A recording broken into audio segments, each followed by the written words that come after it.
One.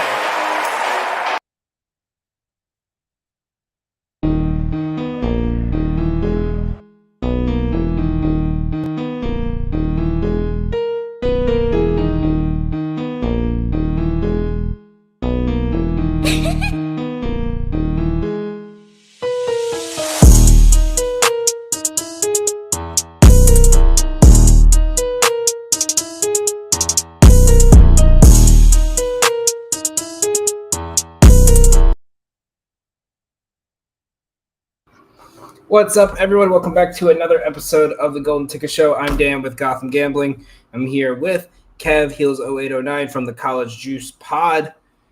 Kevin, it's your solo show this week. They wanted you, Don and Steve talked too much. They wanted you to have your time to shine. So here we are. I don't know how good of a plan that is, but I'm running with it. So we have an interesting weekend this weekend. We have two European leagues finishing up their regular season. We have the FA Cup on Saturday. We have Premier League going into their final 2 weeks. We have the WNBA kicking off. We have college baseball is getting closer to conference tournament time, right? Yeah, some of them already kicked off, and then like the bigger leagues, I think, start either midweek or next weekend. And yeah, we got some NHL going, and I know your Caps lost to my Canes this week. And most importantly, just because we did the college football ones already, with the schedule release, we now have NFL betting lines available, including where the money is already on, because some of these people are degenerates and they are sick. So we have a game that Joe and Nick play on the Educated Ignorance show. Guess that line. I figured it'd be. I was hoping we could get Joe on here to do it with you, but I'm going to give you the game. We'll start off with this. I'll give you the game, and you got to tell me. You got to guess where the line's at, and then I'll tell you. Obviously, for anyone watching, we are not betting this right now. Maybe, but so let's get started. The opening night, week 1, Eagles Cowboys. What's the spread? Eagles Cowboys. Where is it at? Is it in Philly? 6.5. It is -7, -6.5. There we go. Over under is at 46.5. Philly -310 to win. Yeah. Next game we'll be going to Brazil, Kansas City, and the Chargers. What's that line? That's tough because Kansas City didn't win a lot of games last year by like a ton of points. They won usually within one score, within even 3 points. Chargers should be better. I'm gonna go with 4. It is -2.5 to Kansas City. Okay. Over under is at 44.5. 95% of the money is on the Chargers to cover the spread right now. And next one we got is Steelers Jets on Sunday. What's that line? I mean, the Jets are terrible, but the Steelers really aren't, and they don't have a quarterback right now, right? So no, we don't even know about Rodgers. Or right now, their quarterback's Mason Rudolph. Yeah, so with it being Mason Rudolph, I would have to say it's probably the same as the Chiefs, probably 2.5, 3. Steelers are favored by 3.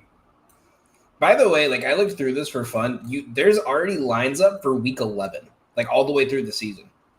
Good. Like you can get New England -5.5 in week 11 right now on DraftKings. That's disgusting. New England -5. Where are they playing the Jets? On week 11. Like your Commanders are -4.5 to the Dolphins in week 11 right now. That's ridiculous. Like I don't know why anybody would bet that far out. But. I get it. They want to put like a base number out there to adjust, but like it should not be public, like at least till like 2 weeks before. Yeah. You know what I mean? Yeah. It's just odd. Buccaneers and Falcons. I might actually take this one right now, personally. Bucks were pretty good last year.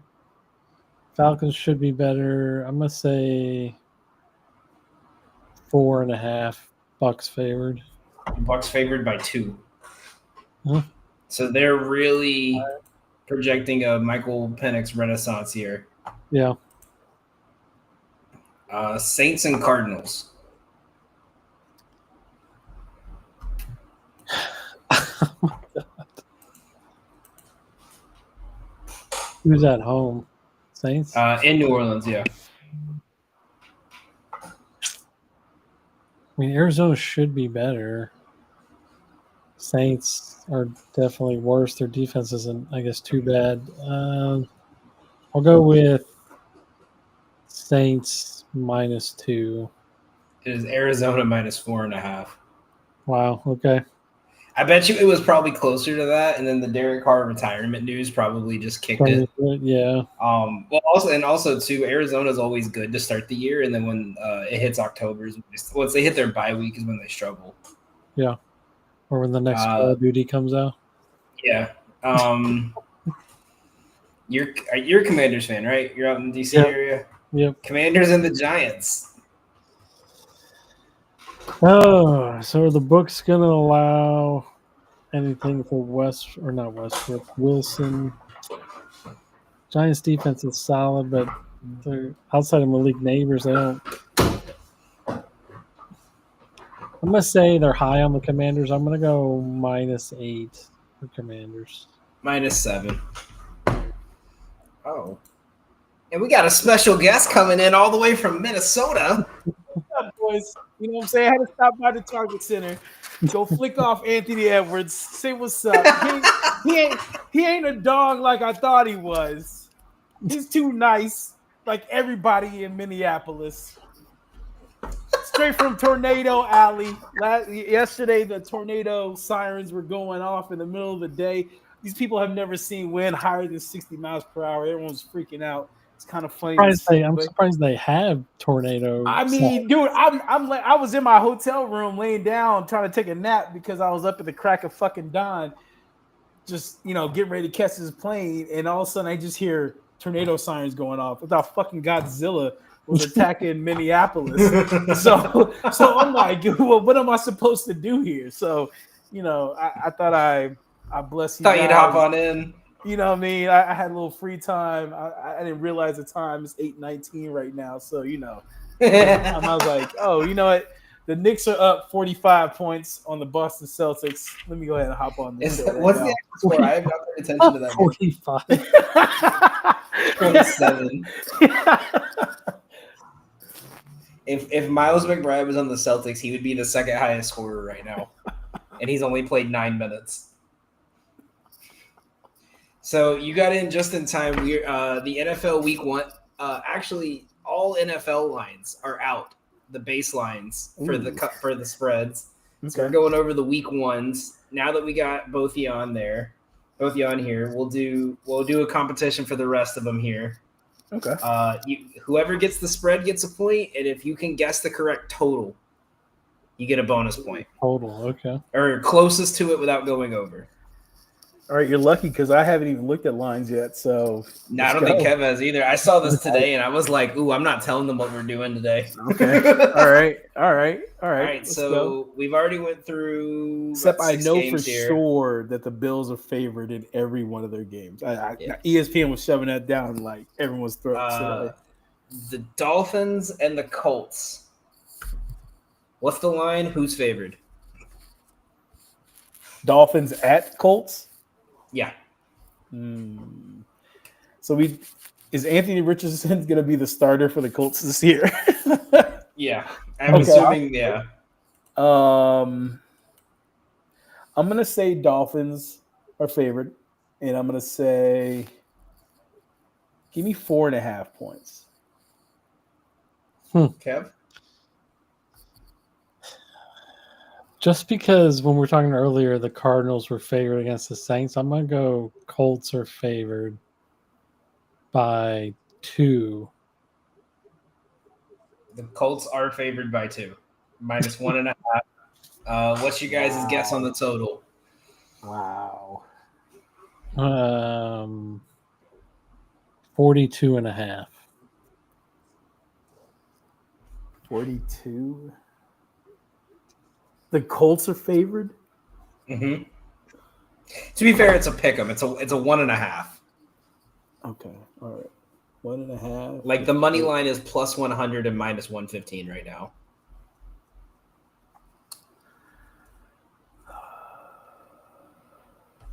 I'm gonna say 36.5.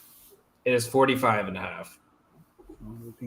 You got to remember, it's probably read into this is Miami plays well against zone defense, and the Colts had one of the worst secondaries last year, and it was like really bad for zone defenses, so it was probably all setting up that way.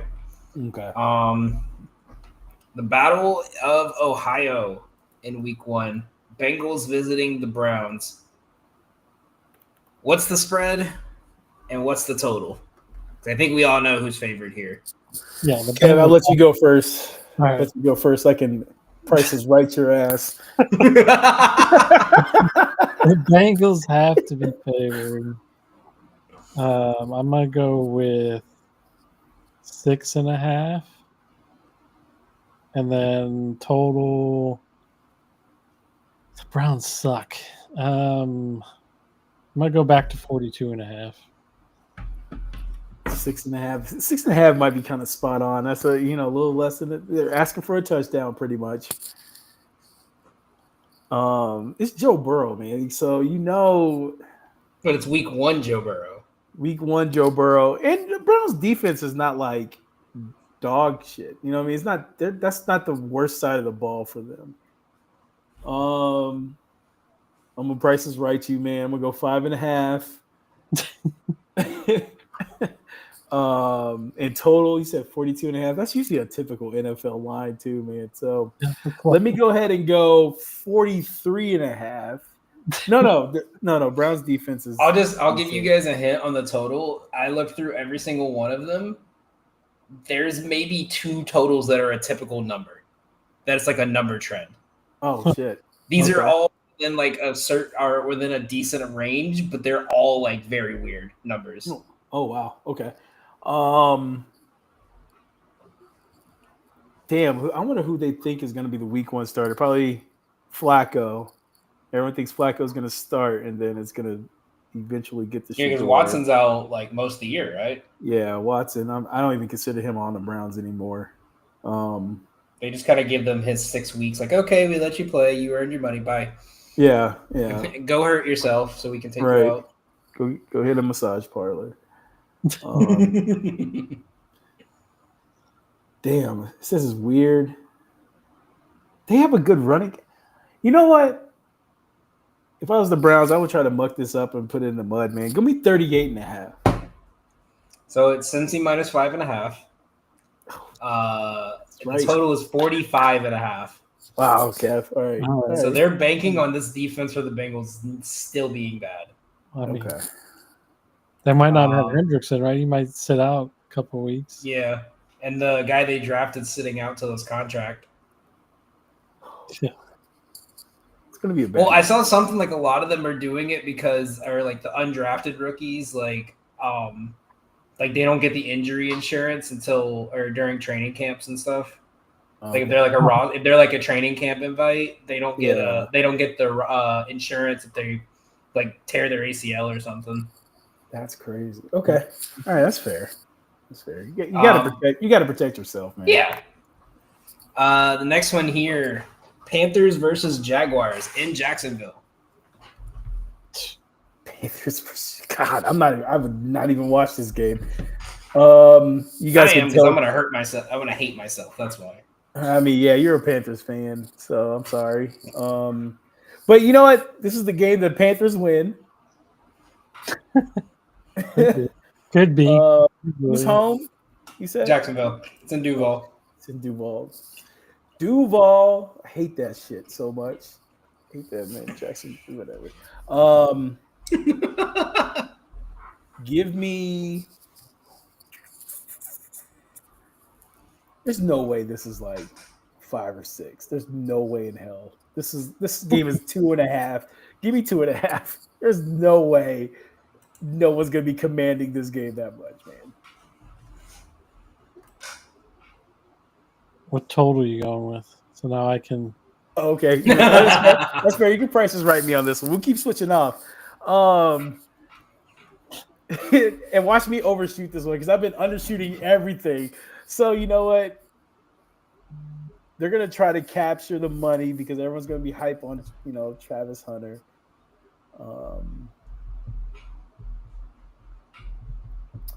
Give me 41.5. There you go, Kev. We're gonna do a 41. Put you in a tough spot. He said weird numbers. 41.5 is weird as it gets. All right. I think you're right about the 2.5. I think you're spot on there, unfortunately. So do I want to go up a half a point or down half a point? I'm going to go up half a point. So I'm going to go Jaguars -3. And he said it's a weird line. So I'm going to go 44.5. Is Jacksonville -2.5. Yeah. And the total is 46.5. Wow. Okay. So 2 little fun facts about this game. So the Panthers have 30% of the bets on the money line. They have 90% of the money already. So a lot of the public is hammering Carolina to start. That's interesting. They have more faith in Bryce Young than they do Trevor Lawrence. A fun fact here: every year the Panthers have made the Super Bowl. They have played and beaten Jacksonville in Week 1. In both times in Jacksonville. I'm sorry, Gotham, but I've already put in my ticket at plus 50,000. I put my rent money on it. So you know, if there's a bet you could just say make the Super Bowl, by all means, throw it out there. Why not? Do you know what this team gives me the vibe of already? Of last year's Saints. They're going to start out beating 2 teams that are not going to be that good this year. And the public, because they play Arizona and Jacksonville the first 2 weeks. And they're going to come back and they're going to and then the reality is going to hit them in the face. The public's going to be on them and they're going to start sucking again. So I think Carolina's going to start out good this year. And then they're going to hit like a 5-game stretch where they're the worst team in football. And then everyone starts questioning Bryce Young again. So first 2 weeks, we're going to hear stories of how this Bryce Young has finally got it right. I do think he's going to have a good year this year, regardless. I think they finally kind of gotten to a rhythm, whether, your opinion on, the good people of Hawaii or not.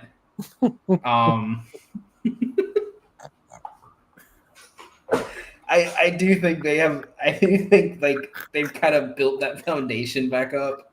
So I don't think they're going to be, winning the division, but I think going 5-12 again is like a good basement for this team. Like I could see 7 wins, 7-10, 8-9, maybe if we're lucky, we catch someone off guard. You guys gonna be able to block? If you guys can block, that's the thing. If we can block them, we're fine. Magic. We see some blocking. See some magic. I told Joe this the other day. My worry is that Bryce Young is still going to have the mentality of my receivers aren't open 2 seconds into the play. Fuck it. Check down straight to Adam Thielen 30 times a game. That's my biggest worry is Adam Thielen getting 95 receptions again until he gets a murder ball. But, all right, next game here. Tom Brady heads home. Raiders visit the Patriots. Raider boy, what's our line? Oh, it's easy, man. Raiders 7.5. You're saying Geno Smith is back. The love of gambling and hookers has brought total 50.5. You know what I'm saying? Aston Genty's Super Show breakout game. Now let's be real though. It's probably gonna be 4.5 point spread. Total, I'm looking at probably 42. Geno, new team, even though it's back with Pete. and Pete likes to run the ball. So probably 42 is probably kind of high if we do it, Pete Carroll style football. So actually, I'm Pete gonna lower Carroll of that. Rabel football. Yeah, so I'm gonna say 38.5 as the total. I mean, Drake May on the other side of the ball, they're going to be able to put up points on the Raiders. Raiders defense is decent. It's not no world stoppers by no means, but I mean, we got Max smoking a blunt in the locker room. You know what I'm saying? Like, give me 4.5 and 38.5. You got your Raiders favored by 4.5. Yeah, Okay. yeah. I'm gonna say the Patriots are favored by 1.5, and the total is I think you're looking at lines right now, man. the total is 40. Because he said they're weird, so it's not. I'm gonna go 44.5.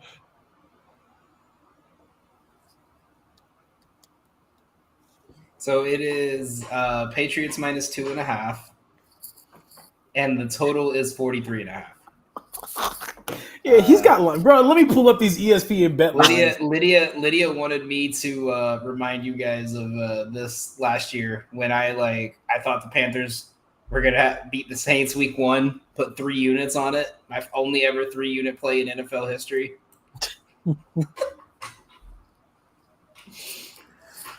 Only person's gonna kick you when you love is Lydia. That's fine, man. Yeah, that's cool. Dude, I want you to know. So I remember I was in a bad losing streak in baseball, right? And she put a fuck it bet. She put 14 players to hit a hit, right? Put $5 on it, made like 500. She woke up, saw she made 500. She goes, "How does it feel to know I won a bigger bet than you've ever won?" And I wanted to walk out of the house so bad. She didn't even know who she was betting on. She just clicked the first 14 players that popped up. She had her students pick. Yeah, she had her 5-year-olds pick. Yeah, Lydia's running a gambling ring out of elementary school. Kids don't care. I think kids can pick winner. We all hear Don's story about his grandfather, man. Kids just don't care. They just go off names and vibes, man. Yeah. All right, next one we got here is Niners Seahawks. Kev, we'll start with you on this one. It's an ugly game. Who's that home? Seattle? Yep. I'm going to say there's a Sam Darnold effect, and I'm going to say the Seahawks are favored by 3, total of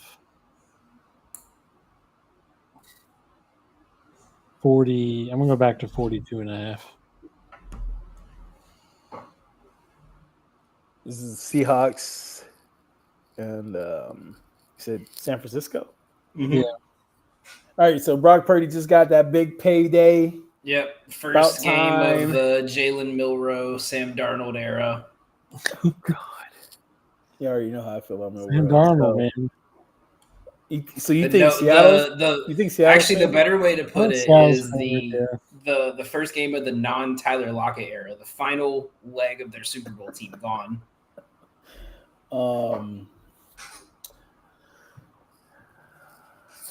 Kev, you got to think like Vegas books. Hi, Lydia. I was just thinking that's what I'm saying. Sam Darnold effect. He had such a good year last year. When it mattered, he just Yeah, like Sam Darnold. We need Cal on here to talk about that one. San Francisco's probably rebuilding this year, so you're probably right as far as Seattle being favored. No more Debo. Ayuk's missing the first few games, right? Or is he back? Ayuk, I have no idea. I'm gonna assume he's out still. Does Christian McCaffrey have knees? It's still Ayuk. Yeah, it says will be questionable for camp, ACL, MCL surgery. Okay. All right, so he's Actually, Kev, you said what, 3.5? Yeah. That's probably actually right. I got a Prices Right you though, man. 4.5. Seattle. He said 42.5. God, I keep getting them wrong, man. I'm losing mad points. I was gonna say, Going Steve, low you're here. wanting defense with Yeah, your scores. I'm giving way too much respect to NFL defenses here. I'll go 43.5. See what happens. So you guys were both wrong. San Francisco is favored. Oh, no. It's closer to a pick 'em. It's -1.5. The total is 45.5. All right. Price right. You got me on the total. This game, I'll give you one hint. I am shocked at what the total is at. Titans and Broncos in Denver to start the season. Shocked at what the total's at. So it's probably higher than what you think. I mean, Denver's coming off a playoff run. Titans is. You went first twice last 2 in a row. I'll go first again, so you can have something to base off. The Titans are terrible, or should be terrible, unless Cam Ward and Gunnar Helm and all them decide to ball out. But they're rookies, so sportsbooks are going to take into the fact that they're rookies. So I'm going to go Denver -9. And total of... See, I think that would be a defensive game, but you think we were shocked by the total. So that should be around like a 38 or a 39. So I'll bump it up to 44 since you were shocked. I don't think the spread is that high. I think Broncos are favored, so I'm gonna go 6.5. Give them a tutty. Total.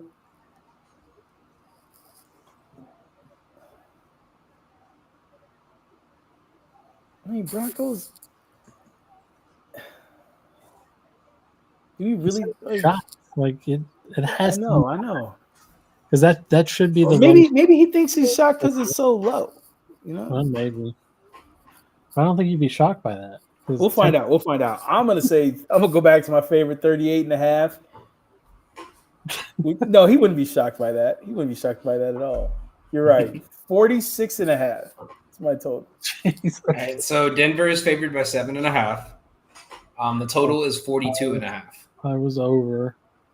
We were So both 65% of the bets are on the under in this game. 99% of the money is on the under. Yeah. So I would get this in now before it drops down to 39.5. Right. But by week 1.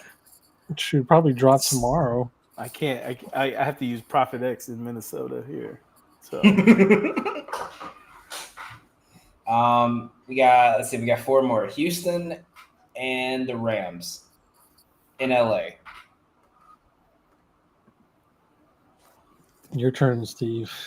Houston. So who's catching the ball in Houston this right now? Nico. And they drafted two wide receivers, didn't they? Yeah, Okay, teammate right. Iowa State, yeah. Okay. I mean, I like. So Houston's going to be favored. By how much, though? I'm going to say Houston's favored by, and they're on the road. Houston's on the road. Yeah. I'm going to say 4.5. Houston on the road. Because, if you give 3.5, I mean, they got to. It's either, 3.5, 4.5 is almost the same number, essentially, right? Right. Yeah, 3.5 is the key number if you think they'll win by more than a field goal. Right. I don't think they can. They're going to be off the bat a touchdown spread here. So I'll lower mine to 3.5, and total wise, I'll go 41.5.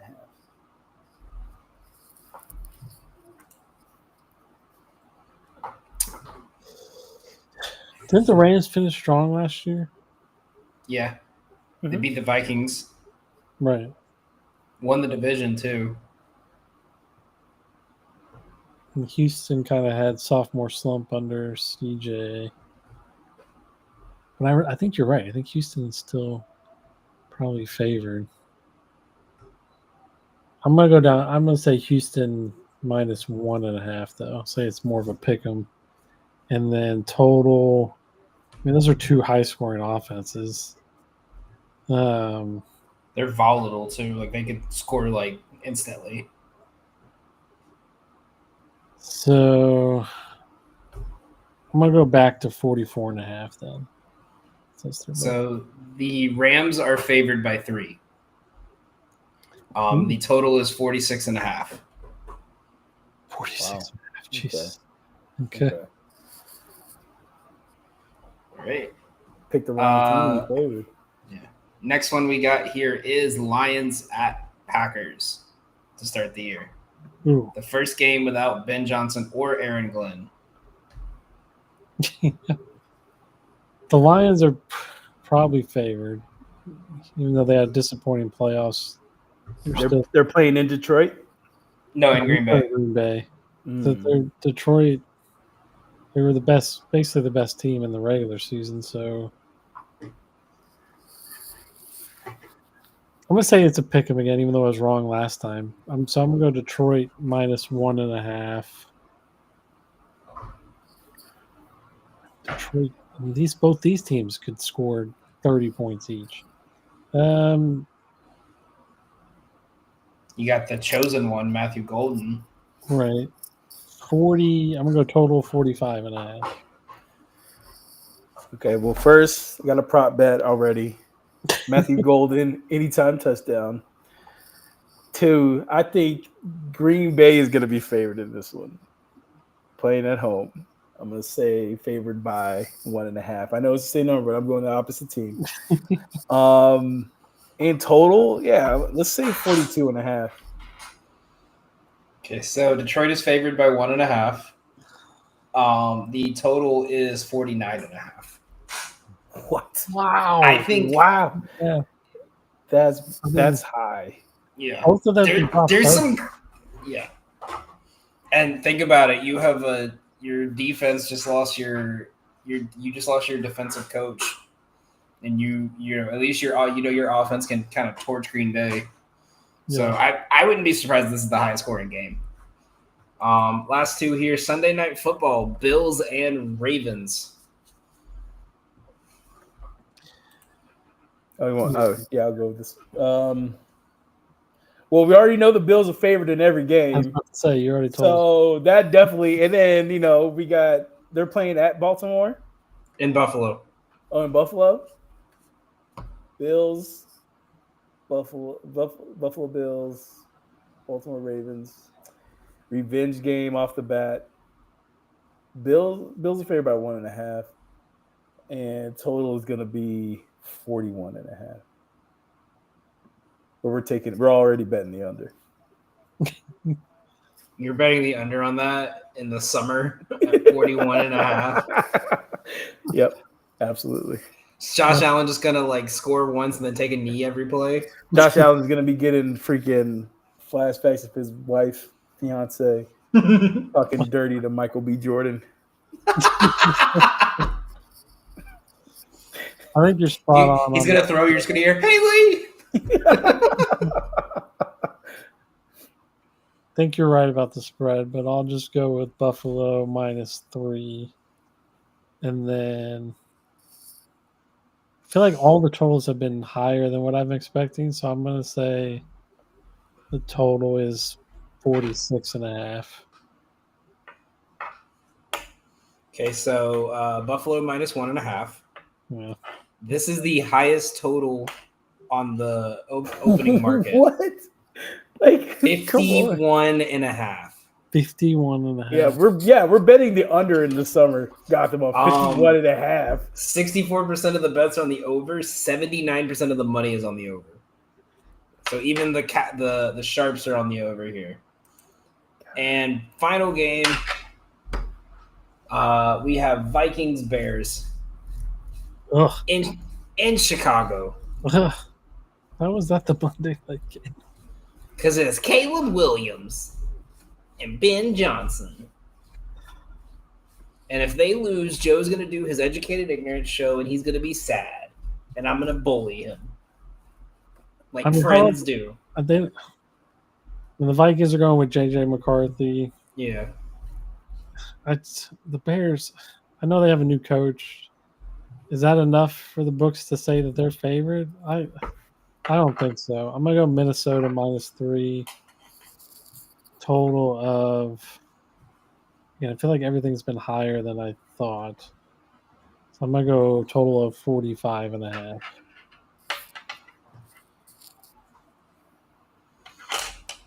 Yeah, so yeah, definitely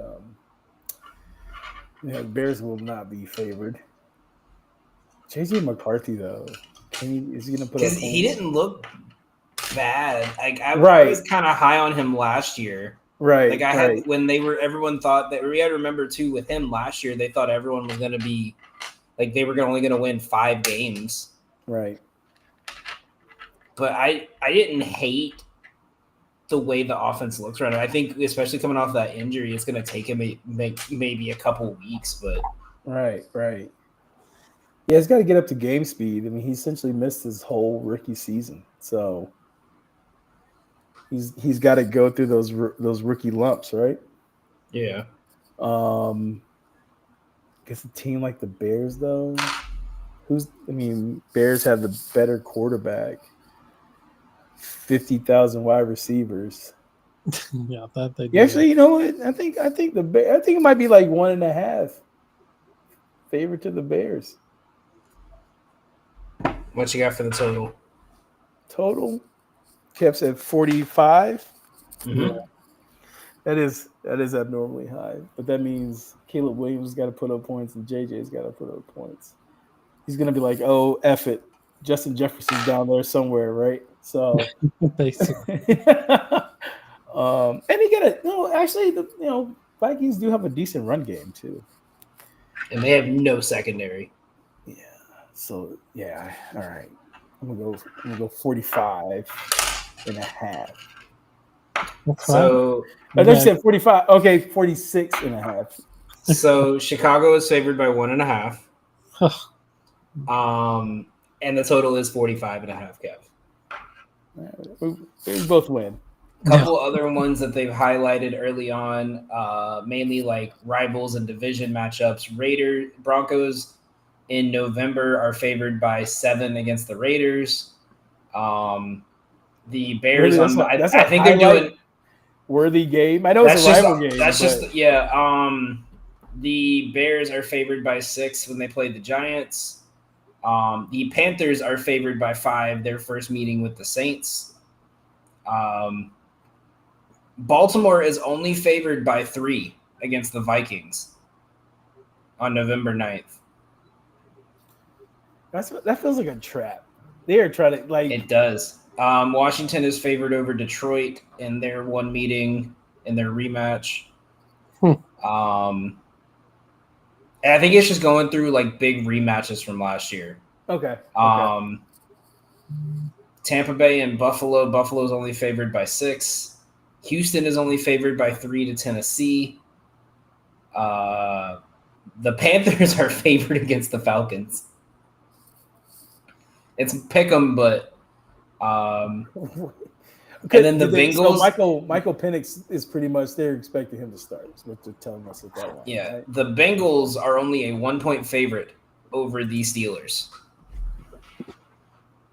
They got the 3 of us in their quarterback room. What is Pittsburgh gonna do, bro? God, you know what I mean? One guy. It's just the grind, man. You don't understand. Like, God.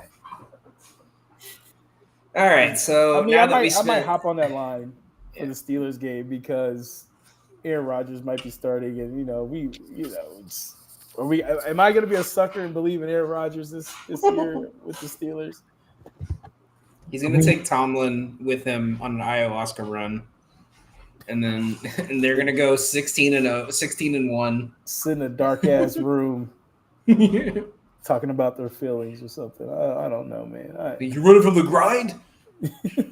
No, here. All right, so let's get into some soccer. We talked earlier. There are between the Bundesliga and League One, both are in their final weeks with a lot of places up for grabs, including in League One. The 4, 5, and 6 seed teams are only separated by 0 points and 2 goals between them, and they all play matchups against teams that have nothing to play anymore. But let's start over in Germany because they're the early games. Is there anything in the Bundesliga that sticks out to you guys for tomorrow?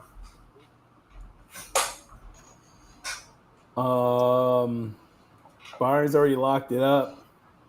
Playing Hoffenheim.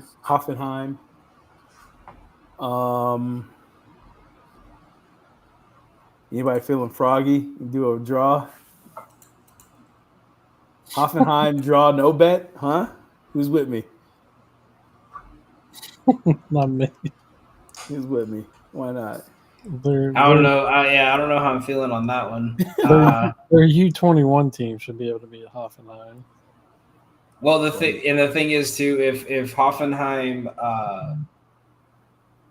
well, I guess that it'd be like almost impossible. But if Hindenheim wins by more than 6 this week, and Hoffenheim loses, then Hoffenheim gets relegated.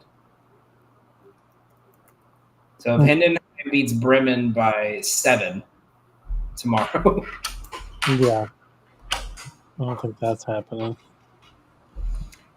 What I like Red Bulls to win. It's -115 right now, but Betalytics gives them a 70% chance to win. The main they're reason they're right outside Europa, right? If they win and Mainz loses, if they win or draw and Mainz loses to Leverkusen, then they're in. The only other way would be like a 7-point or a 7-goal win. So I think they're gonna have to play their hearts out. Might be good to look at shot props for Red Bull. Yeah. The other one, I wanted to bet it, but then I looked and the line was like the team total for this game is already at 4.5. Is Borussia Dortmund. They're 1 point out of Champions League right now, with the 2 teams ahead of them playing each other. So if Dortmund wins by 4 and Frankfurt loses, then they'll take the last spot. If they win and Frankfurt wins, they'll take the 4th spot. And if they win and Frankfurt wins, they'll take the last spot. So Freiburg needs a win to stay in. But if Dortmund torches these guys and Freiburg win, basically the 3, 4, and 5 can all switch. Yeah. And it's either it all depends on how Frankfurt does. So obviously Dortmund's projected to win 4-1. I might even look at first half team totals. But if this game ends in a draw, then Dortmund's out. Or Dortmund goes to Europa. So I kind of like you could take Frankfurt or no bet, or you could do a double chance and add it with something. So, but I think Frankfurt and Freiburg, we might see a 1-1 draw.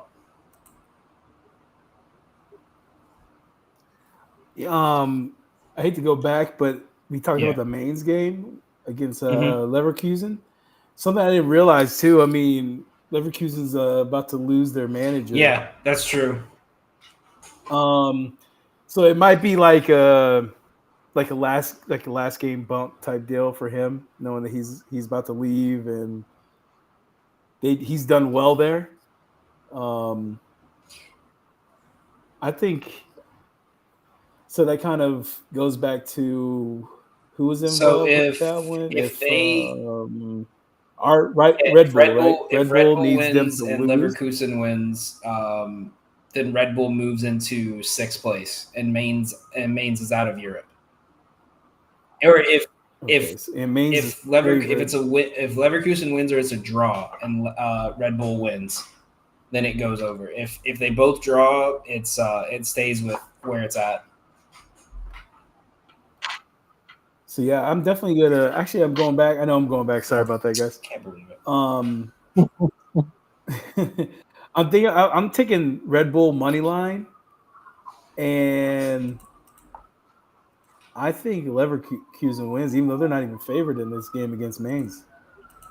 I don't hate that. I mean, if you could find a draw no bet or a double chance line for that one, you can get Leverkusen or tie.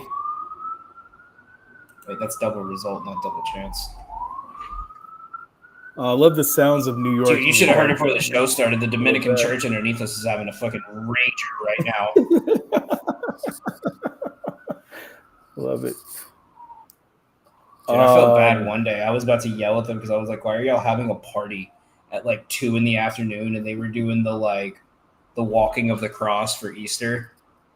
Like parading down the street. And I was like, oh, and I walked outside in fucking hoochie daddy shorts and the tank top. I was like, oh, I look like an asshole right now.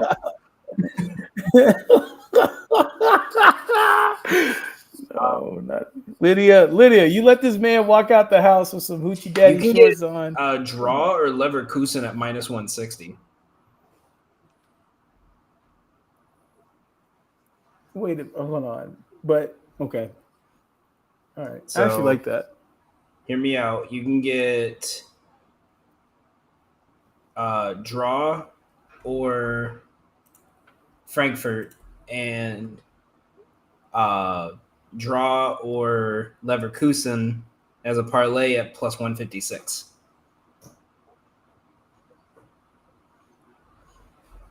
They're both around -150.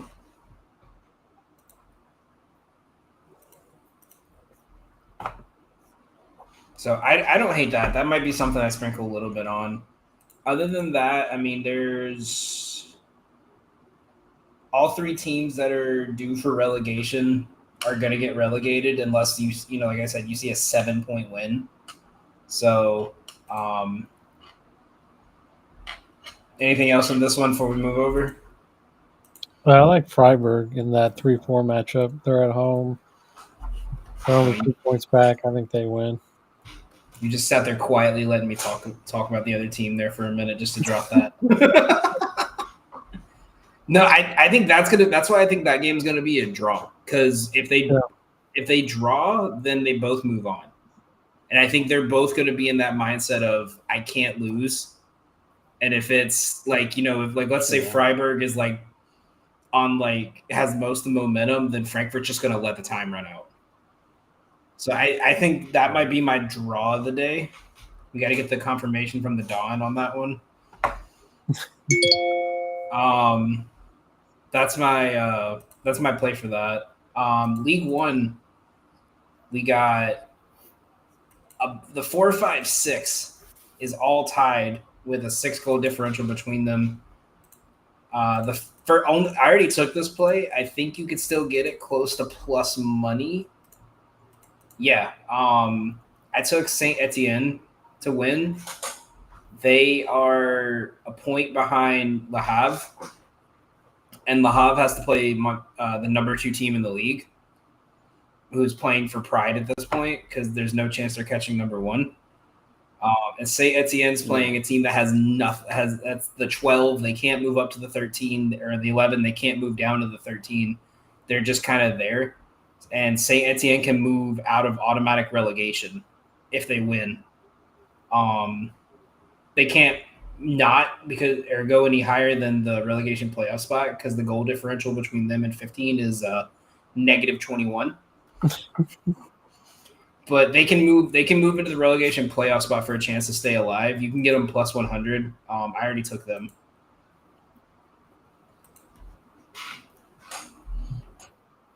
It's not a bad bet.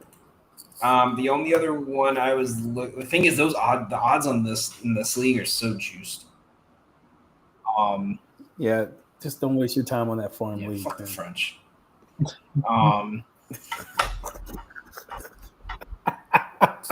But I get hate being my assumption that I don't like Hawaiian people. But no, you just come out and say fuck the French. But I've never said So anything about the other Hawaiian. reason why I like it, and I'm also taking the team that that has to win to help Saint Etienne is Strasbourg.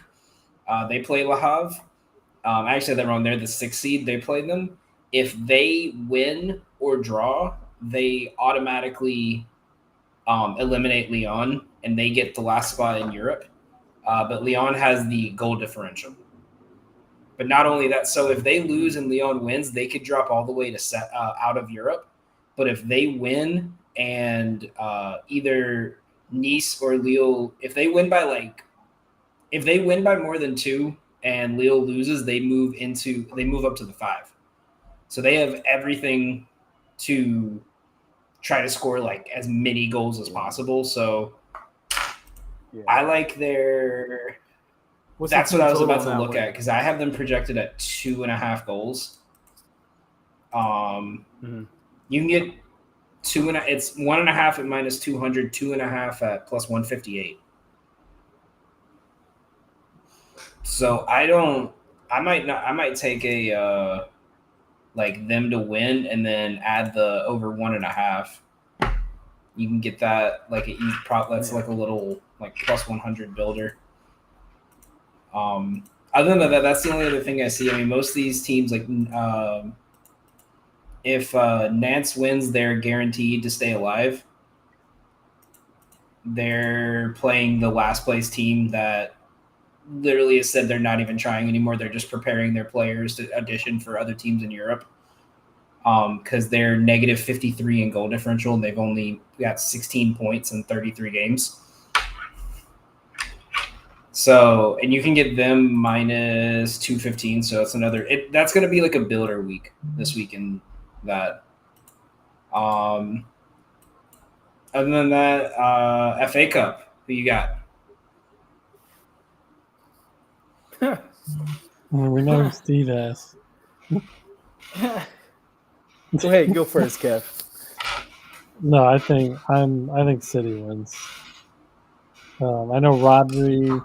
Do they think he's coming back? I think there's like Pep is tight-lipped with his better not play with his his ass. fitness status, but I think Man City's still the better team, and they're gonna want to come out with some kind of trophy this season with the way it's gone. They're gonna want something, so I think they're gonna be all over Crystal Palace. Honestly, my favorite thing in Premier League is we finally had a season where Man U and Tottenham are both terrible, and then one of them is still going to make it to Europe. Like that's the most disgusting thing I've ever seen in my life. Like one's gonna get a trophy in Europe, and they're the 17th seed. Trophy in Europe. Yeah. But yeah, give me City. There's a spread. Give me City 1.5. Actually, you know what? No, I take that back. For all the games, hundreds of games that I've watched of City playing against Crystal Palace, and how Crystal Palace always just is frustrating as shit to us. This game might be.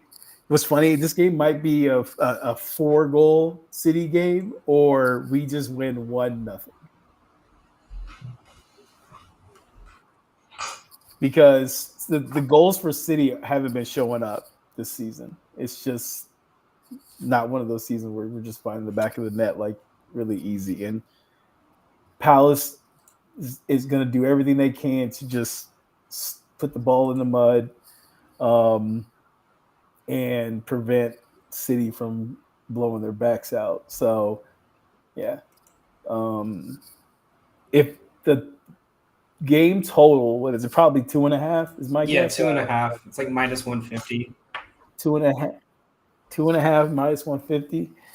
and a FA Cup championship. City is hungry. I still think this might be like a 2-0. If it's that 2-0 game for City, definitely I might look at the under. It's probably, I mean, that's probably plus money, but the goals just haven't been there like normal. Now I know the moment I say this, there's going to be something crazy that goes on, but like looking at it the way they've been playing in general, it's just nah. I mean, I'm gonna go under 2.5 for this game. Mind that. Anything with EPL this week? They're all playing on Sunday. First look, I like Leicester to win. It's Jamie Vardy's final home game. They're playing Ipswich. They're plus money right now. Ipswich has nothing to play for. Leicester doesn't either, but they have their star player's final game at home. I don't see any reason they don't win this game. I might also go ahead and sprinkle on plus 130. That's what I was like thinking. I was thinking that, or at least shot on target, because I feel like if he isn't scoring, it's like the 80th minute.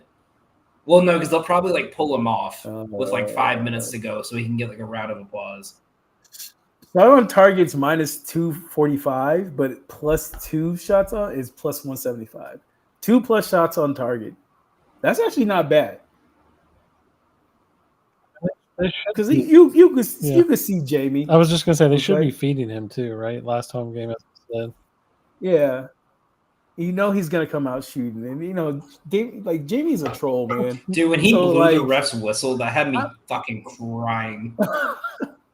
That was classic Jamie Vardy, man. Just shithousery. That's all he does.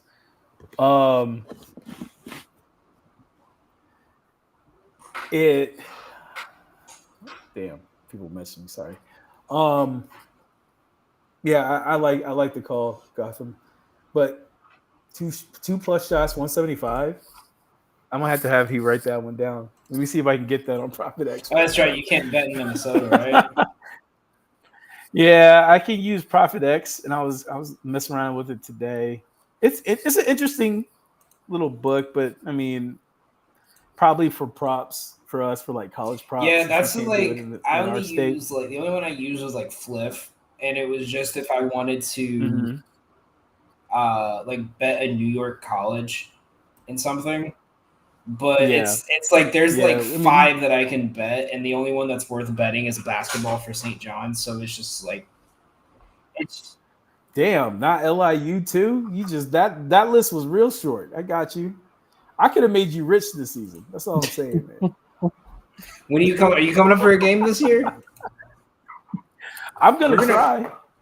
Ken's gonna be watching the live stream. Like, who is this random dude? Oh, I'm gonna know all the players' names. How's your mom doing? Like, this is Steve. You know, he's a Make-A-Wish. Like, you're gonna let him in the locker room. I'm gonna give him a heavy handshake for $5 bills. Like, hey, bro, you played. You're gonna be like, today, what's his fucking name? What's his fucking name? It was handing out money when LSU won the championship. Yeah, he walked in the locker room and started handing out hundreds. I mean, if they win, you know. Do you see the score in the Celtics game right now? I got something for this. Yeah. Not quite. What I tell you guys? 45. Someone said, some golf course in New York said, I just want to point out we have an unconfirmed tee time from under Joe Mazzulla at 7 a.m. tomorrow. That was booked this morning. Do you know how bad it is that Tyler Kolek is getting playoff minutes? All right, no. This is where he's going to fuck it up. This is where Tibbs is going to be Tibbs. Just finished the third. You have 3 starters in right now, and you're up 35.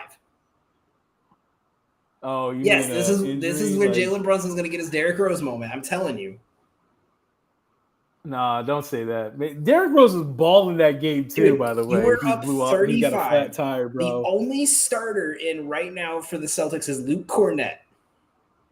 Baylor Shireman is in. Take the fucking starters out. He really that is what's going to get him fired. That is weird.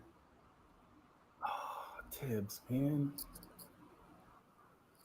But you know what, though? Boston, even look at this. Pritchard's out there. Almost tripped over the camera, man. But this is what I'm saying. Like, okay, cool. If they get this game to like a 15, 20-point game, shit. sure, put them back in. You're up 32, and they have Torrey Craig, Bailey Shireman, and Sam Hauser in right now.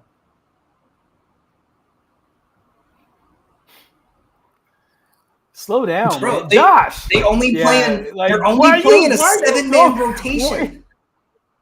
It's 18 seconds on the shot clock, bro. You waste that whole. Bro, if I'm clock Brunson, I'm tossing intentionally around, fouling man. for the next 5 minutes until I foul out. Yeah, That's No. not smart. I guarantee you, New York fans are letting them have it right now. Dude, I bet you if you look up, guarantee I'm gonna look up Thibodeau right now on Twitter and see what happens.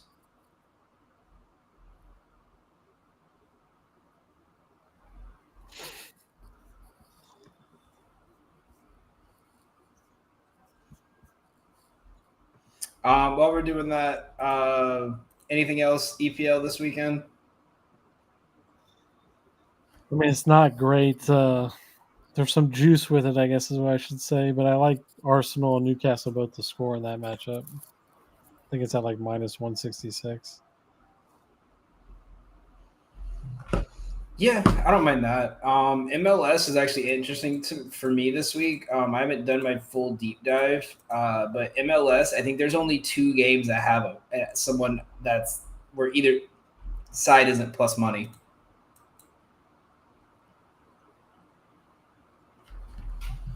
No, my friend is literally FaceTiming me and said, "Hey, are you ready? Are you watching this Knicks W?"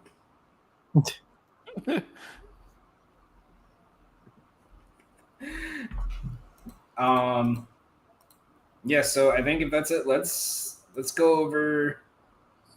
I guess we could do all right. So Pacers or Knicks, and how many games?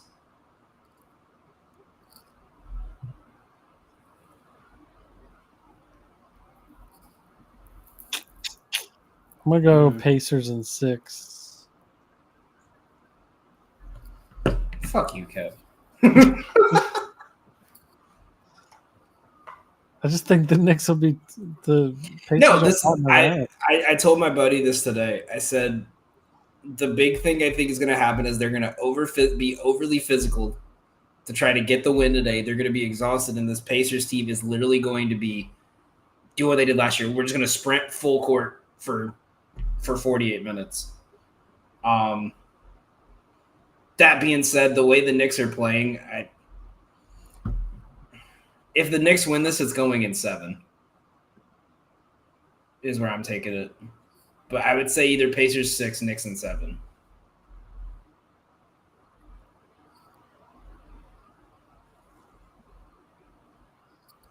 I just think the Pacers are going to push the pace. No pun intended, but. And yeah, man, I just feel like they're gonna fast break. Russell The Knicks supporting his new New York team. He's banned. You're in. All right, that's your one fucking fun. I had to roll them both in. So I just want to point out the claps he did the shark shit too. So that's 3.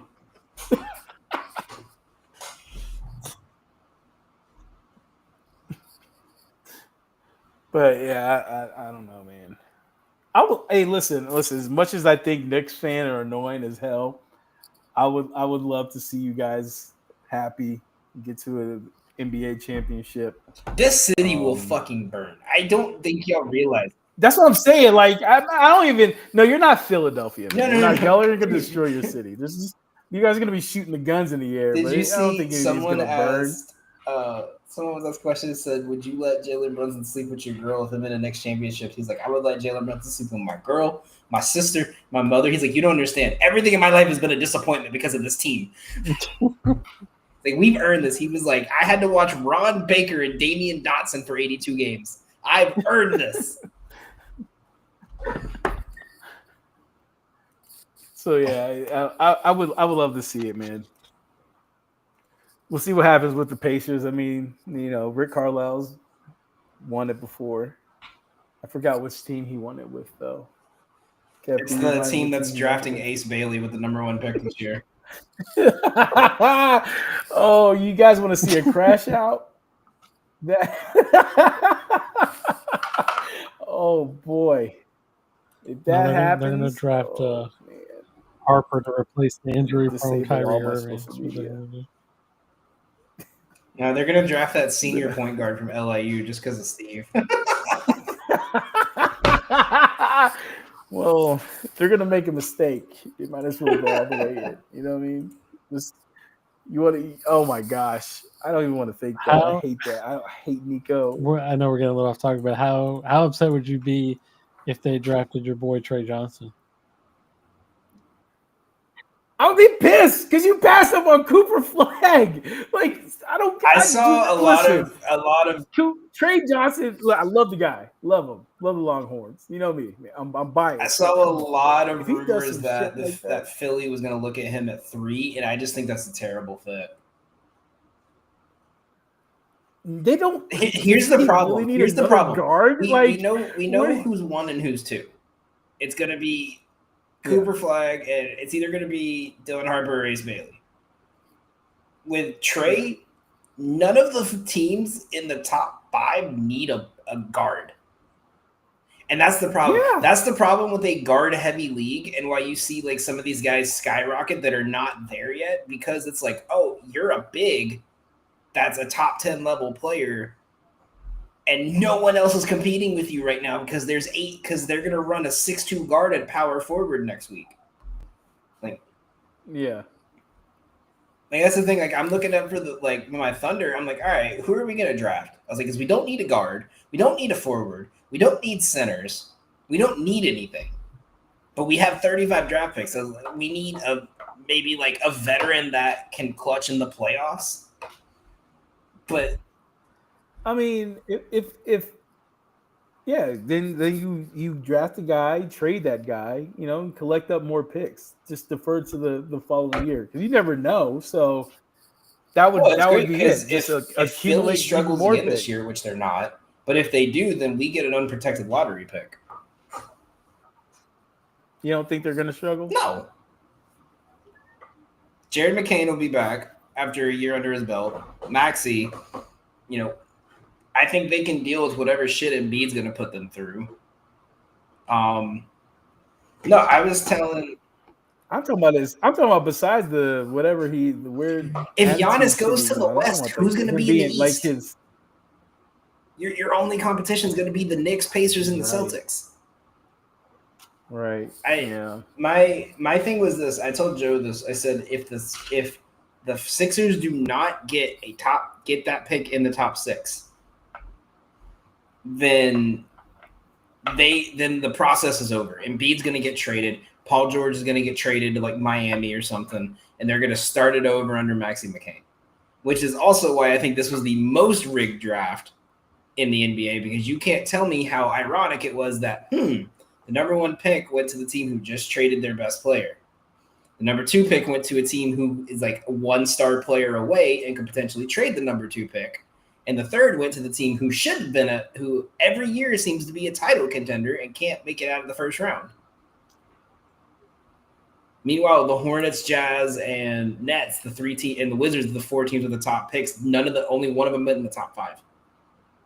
You can't tell me that shit's not rigged. Right. The big market teams all got top 3 picks.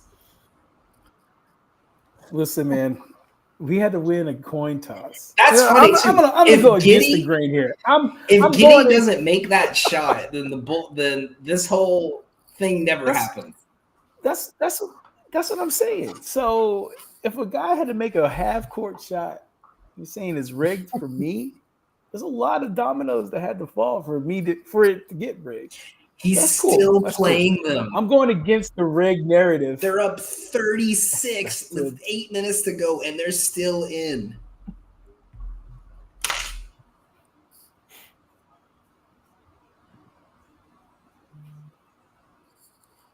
I'm in a group chat with 4 Knicks fans. They're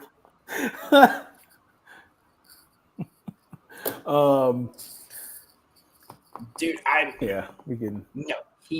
we can move on from Dallas getting rigged here, but No, That's with love from my Mad. yeah. So all right. So Nuggets Thunder Game 7. Y'all already know who I'm on. Who y'all taking?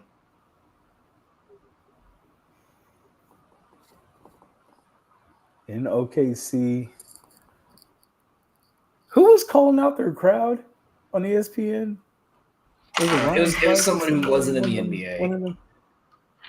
Yes, one of them dudes like, oh, they look pedestrian. It's like going to church in there. They're quiet. I'm like, I've seen Oklahoma City get live. I don't know what he's talking about. Like, did you not watch like any of these series when like I don't know. That was just hot takes from ESPN. That was pissing me off. I think OKC wins at home. Yeah, Joe Mazzulla took a timeout to replace everyone to try to give Tibbs a message to take everyone out, and he still kept them all in. I was about to say Karl Anthony Towns is back in. Yeah, all right. Here's why I hate Tibbs. What is the point of you getting draft picks and drafting these guys, like these prospects, if you're not going to play them? You're playing a 7-man rotation, and you're up 30. The minute you were up 20 at halftime, you should have extended that to 10. It's gonna be hilarious if Towns hurts himself or something. This is gonna happen. They're gonna give him an elbow, or he's gonna get his knee banged up, and he's gonna be out the first 3 games. All right, but anyway, yeah. So Nuggets Thunder. I think with the news that Aaron Gordon might not play, I'm taking Thunder money line, but I'm not taking -350. So I guess I'll just take the +8.5 for Denver because I don't think Game 7, Jokic and Murray. I don't think this game's going to be a blowout. No, not at all. That's the thing, though. Every Game 7 we've seen so far has been a blowout. Nuggets won by like 40. Knicks are up 40.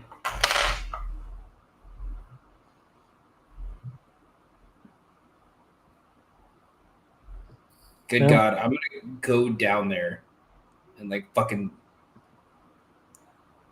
They're even talking to someone said they're talking about it on the thing is like, why is he not taking them out yet?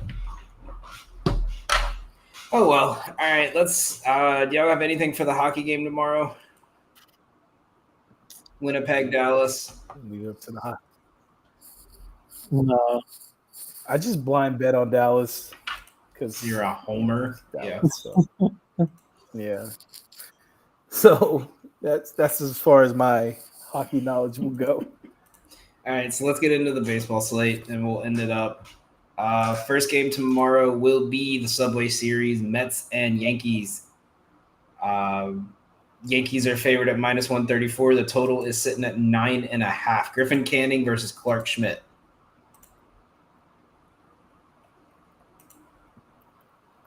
Hold on, I'm pulling that. I was gonna say Ballpark Pal logged me out, so I'm sorry. We can't be doing that on air, man. I just don't, we don't want to get.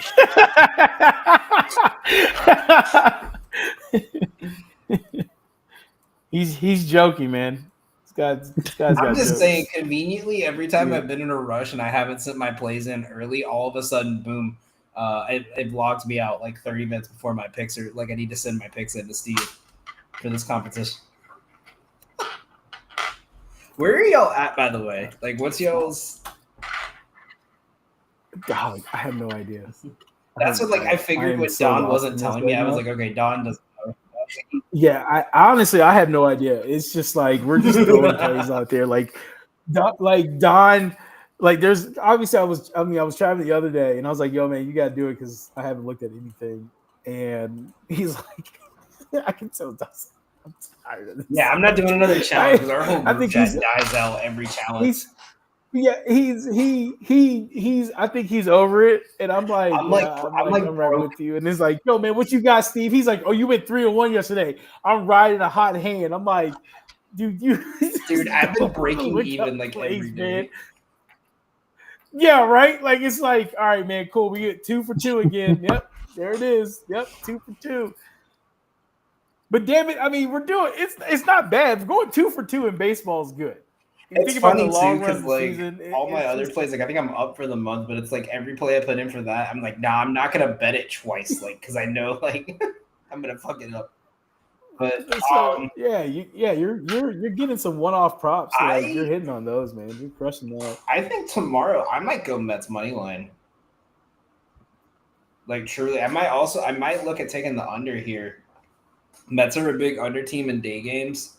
Griffin Canning has not been that bad. Like all the numbers against him look like head to head look bad, but you got to remember that was when he was all in the Angels and their pitching staff's a joke. I mean, I never thought Griffin Canning would have a 2.3 ERA through May.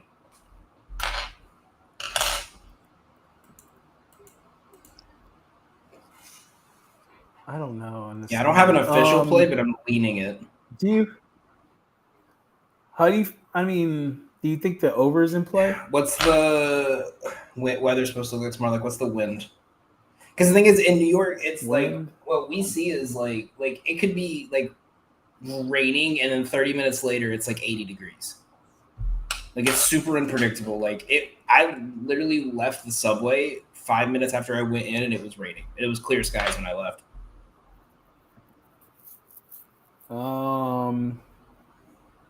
Did he finally take them out? No. OG and Bridges are still playing. Looks like for that game at the stadium, I mean they're up for home runs. Yeah, but these are both ground ball pitchers. I mean, don't get me wrong. There's still probably going to be home runs. That's why I just want to stay away from the total because I feel like Subway Series, they always get intense. There's more to it. It's like, when they say, like, if two good teams play, always take the under if it's high. Because there's more. If it's two playoff teams, there's more to it. Excuse me. That's a good. I mean, that makes sense with that one then. So probably under 9.5 is the move. Head to head last season, the over hit 3 times, but all 3 times it hit, the Mets scored 9 or more runs. The last 5 games for the Yankees, they only went over 3 times. 2 of those were in the Athletic Park. Mets have not had an over on the road since St. Louis. And even then it was still 8 or 9 runs. So I just don't want to touch it. Because the Mets have been a really good defensive team. I think I'm just gonna stay away and enjoy the Subway Series. You see where the money is right now? 61%. Money's pretty even. 60% of bets and money are on Yankees. 93% of the money is on the over. But to be fair, everyone always bets the over at Yankee Stadium. Unless it's really ugly weather, I never see unders. So yeah, so I'm gonna fade the public on that one. I'll take the under on that one. Minus 105 too, yeah. Yeah. Cubs Sox. The matchup of the century. Sean Burke and Matthew Boyd. Cubs are minus 270. The spread is minus 2.5. No. The total is sitting at 10. I don't even see any numbers on the spread or anything, but if Boyd's strikeouts are looking at 5.5, I'll take the over. But they'll probably bump it up to 6.5, in which case he'll stay away because he's playing the White Sox. Let's see if they have the line out. If Boyd is 6.5 plus money, 5.5 minus 192. Yeah. When they put Nerfy out, I might take the yes run first inning. Ever since the Pope has got elected, the White Sox have scored a run in the first inning in 4 of their 5 games. Just wanted to point that out. Is the Pope is the Pope He's a White Sox fan. Is the Pope a White Sox fan? There's video footage of him at the 2005 World Series. He's from the South Side. But other than that, I don't see any reason to bet this game other than maybe like PCAs, hit run RBIs. I'll take a Yerfie. Let's roll with the Pope. The Holy Father can't let us down too many times. Exactly. Uh, God apparently loves the Chicago White Sox. He loves the Nova Told you Knicks and guys the White they're gonna Sox. do better than the. Someone called Don. Told We you gotta they're check gonna in do on better him. than the Rockies. He's at a wedding Don, right he's, now. I think. he's at a wedding right now. He's fighting somebody right now. Somebody at that wedding probably walked up and was like, "Wait, is it a wedding in 55 Massachusetts too?" left, and they just pulled all the starters. That's disgusting. All right, next game we got. Oh, look at PJ Tucker about to go to Eastern Conference Finals. Tomorrow we got Kyle Gibson versus Jake Irving. Nats O's. What are we taking here? Are my DMV fellows? I'm back in Jake. I would say take the over. Over sitting at 10. It's 10.5. Both bullpens are terrible. The Orioles actually did well against righties. 72% of the money is on the under. 82% of the bets are on the over. So a lot of people are fading the public right now. Both teams have hit the other pitchers really well. Yeah. I want to take Nat's money line, but I'm not going to do it because it's just gross. Because Kyle Gibson sucks. Nat's first 5, maybe. I don't know. But I don't even know if I want to. After that, like if maybe the total in the first 5 is it? But if it's 4.5, oh, I'm smashing the over on the first 5. First 5 total is 5.5. I'll probably take low over 1.5 hits, runs, RBIs too, because he's hitting 550 against Kyle Gibson, Jesus Christ, including 3 home runs. All right, that's the play for tomorrow. Thanks, Kev.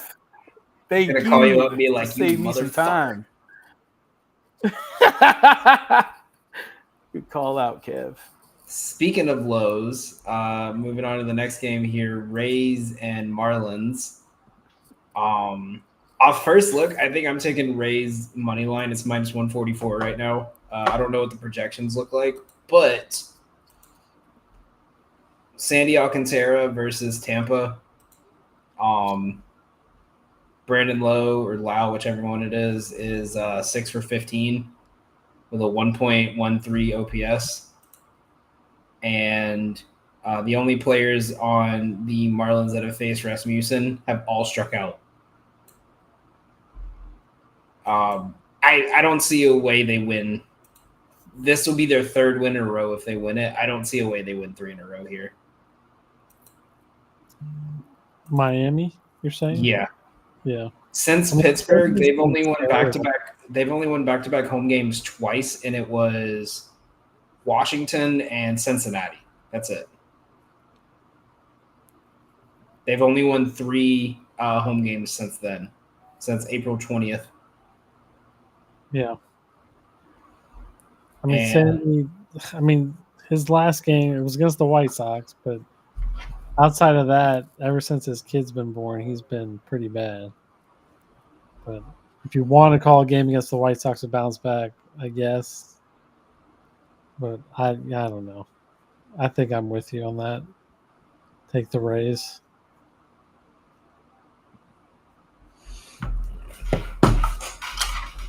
You know, Kev, I thought about you yesterday because I saw this TikTok where this girl said she was holding up a plate of food.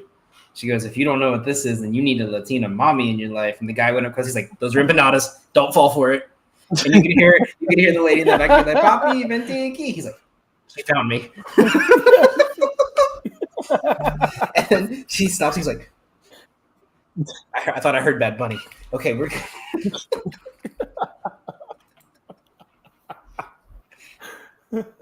Those are empanadas. Don't fall for it. I'll tell you what. That's how they get you. I'll tell you what. Empanadas. Oh my god, they're so good. Don't you already fell. Give me some sweet plantains. It was fun. I dated a girl from Puerto Rico a couple years ago, and her mom used to make empanadas, and her dad went, "No, don't, because he's never gonna leave." That's what I'm saying. All right, It's so good. Pittsburgh and Philly. We got Wheeler versus Carmen Molodzinski. Yeah. 285 right now for the money. Have you noticed the money lines have been really juiced this year? Like the Right. Diamondbacks were minus 400 today. At home, not even in Colorado. Over under sitting at 8.5. 80% of the 56% of the money is on the over. 80% of, or 56% of the bets are on the over. 80% of the money is on the over. 99% of the money is on the Phillies to cover minus 1.5. All of those are good bets. Like the over is screaming at me for this game. I mean, it's going to come from the Phillies side. I think the only thing I worry with the Phillies this year is it feels like they've played down the competition a bit. But, I mean, they're losing right now, so maybe a bounce back game too. Although they have bases loaded with one out, so.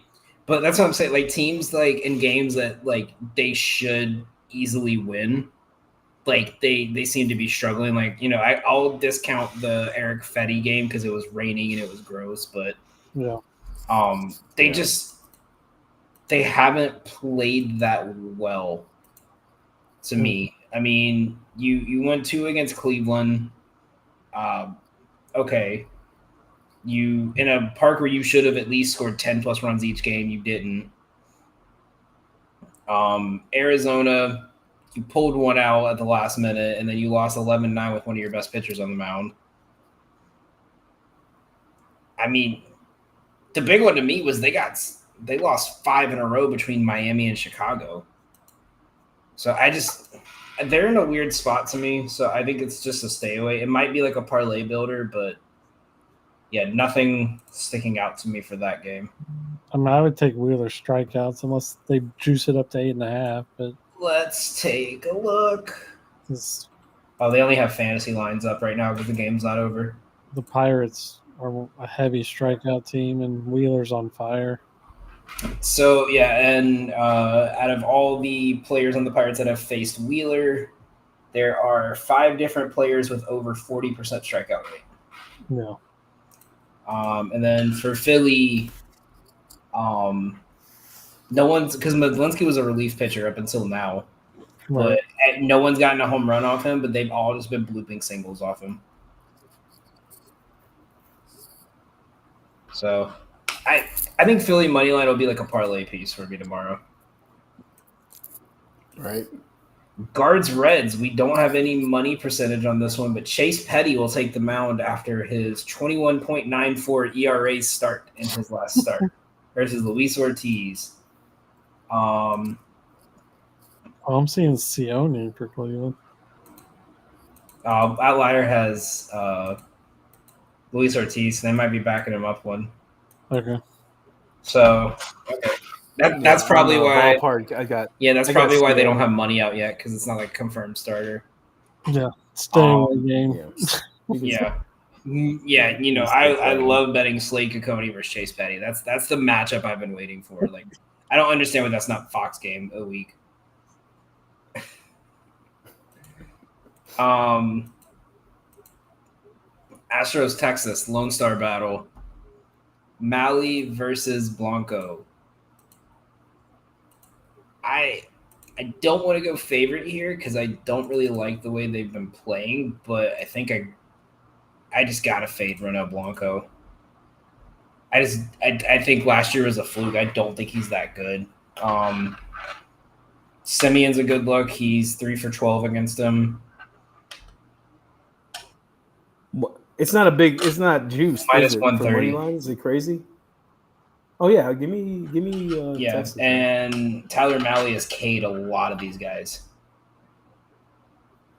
Only 3 players are hitting above 250 against him, and they've only had 4 at bats each. Yeah, give me Texas in this one. Full game. Yeah, I like that play. Cardinals Royals. Cardinals torched them today, getting back on their hot streak, but Cole Reagan's left with an injury. Fucked my bets up. Michaelis is taking the mound. Do y'all have a confirmed starter for tomorrow? I'm showing Lugo, but I don't know if it's confirmed. They did say he was missing tomorrow's start. Oh, okay. They're with finger inflammation. Hold on, I lost. Kansas City. Which game are we on? Okay. Noah Cameron. I have Noah Cameron. Yeah. So I might wait to see how the line moves on that, but I do like Noah Cameron because he almost threw a no-hitter in his first start. Like he went like 6 deep without giving up. Kansas City is favored on FanDuel 126. Yeah, I got them. But that's going to be a close game. I Yeah. would wait and see, like you said. Public is heavy on Kansas City too. Yeah. I might take the over because like y'all talked about, like Kansas City's bats are getting hot. So is St. Louis's. Yeah. Like they're not doing anything impressive. They're just blooping stuff, but their bats are getting hot. I'd look at India, like over 1.5 hits, runs, RBIs. It's in 364, has 3 home runs off of Mikolas. Thank you for that one, Kev. Kev just handed them out. Look at this. Free money. From Big Kev, man. Hills 0809. Make sure to follow him on Twitter, man. Dropping all the hottest. You know what? I just want to point out, Kev, I said, you know what, day. it's your time to shine this week, and then Steve jumped on the air, by the way. Just wanted to point that out. Man, I could be out. Hey, man, y'all will have a good night. I said my piece, go Mavericks. All right. Kiss my ass, Oklahoma. And yeah, let's. How y'all feel? Did y'all see? Hey, I shout out his Twitter, man. Did y'all Make see sure to that follow stat that Desmond Watkins had a higher vertical than Janai Broom? Yeah, I saw that. That's nuts. That's a big boy, man. It's a lot. I mean, to be fair, if you're a defensive person lineman, you have right to there. have very explosive legs. Yeah, but he is big, bro. Someone showed a video of him walking around training camp, and someone said he looks like that little overweight 6-year-old that's always holding the juice can. He does walk kind of little yeah. too, like, you know what I mean, like. But you know what I'm saying, when you see an athlete like that, you know, man, you know that dude's special. You know what I'm saying? You're pigeon-toed, that dude, some. I don't know how human is that big. Yeah. It can move that fast. What's that video? Who was it? Was it Omarion Hampton who, like, when Desmond broke through the gap and then he just turned completely around and went away from the play? He's like, nope, I'm not getting tackled by him. Yeah. Oh, it's a big dude. But good for him, man. Good for Those him. are the guys you need. Like, if you're gonna stop the tush push, that's what you need. Put him in. Just put 8 people behind him to shove. Yeah. You'll stop that real quick. Yeah. Yeah, he'll clog up, man. He clogs the lines and the toilets. From what we saw in Florida, we saw him a couple times. You know, it felt like a novelty moment when he got in, but like he's a big. It's dude, like man. It's like Taco Fall, and I mean, it's like you got to take a risk on him because the potential, like, if you could get something out of a guy that big, is like it's huge. Right. Right. He doesn't have to get sacks. He just has to. Next game here, we got. We should have had. Man, it had to be this weekend because we could have had. I would have been here for this game if it wasn't for a family issue. Man, this is the Don and Dan Bowl. We got the Braves and the Sox. Giolito and Grant Holmes. I'm taking Braves money line. They're underdogs right now at plus 105. I don't see why. Giolito's not been good. The Braves have torched him. Matt Olson is 5 for 7 with 3 home runs against him. Murphy's 2 for 3. Verdugo's 2 for 5. They only have 3 hitters who have not gotten a hit, or 2 hitters who haven't got a hit against them, and it's Ozuna and Nick Allen.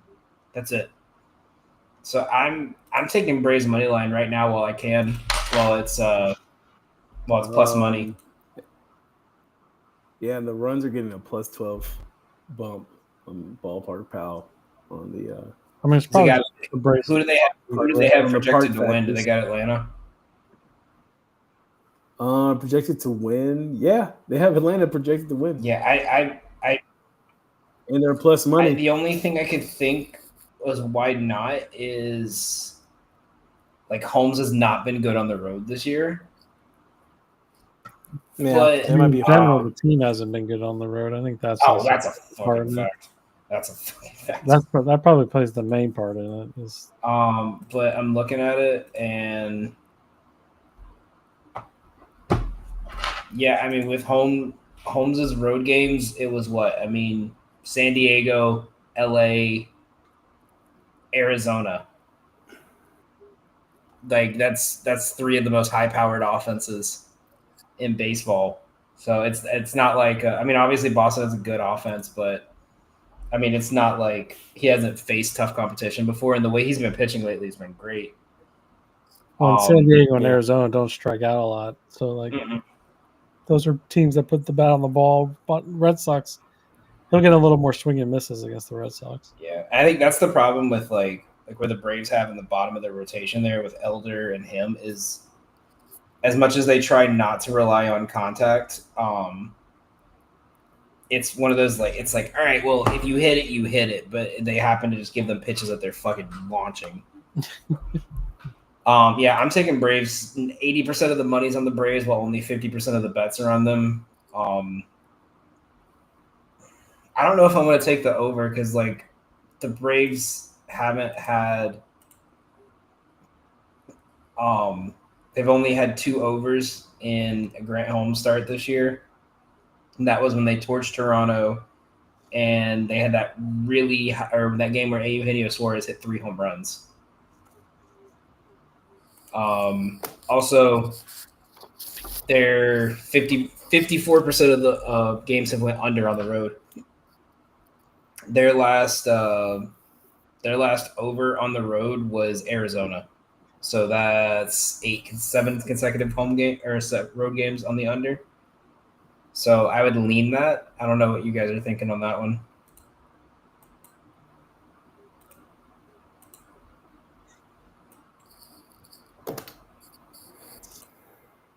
I don't really have a strong lean in this one.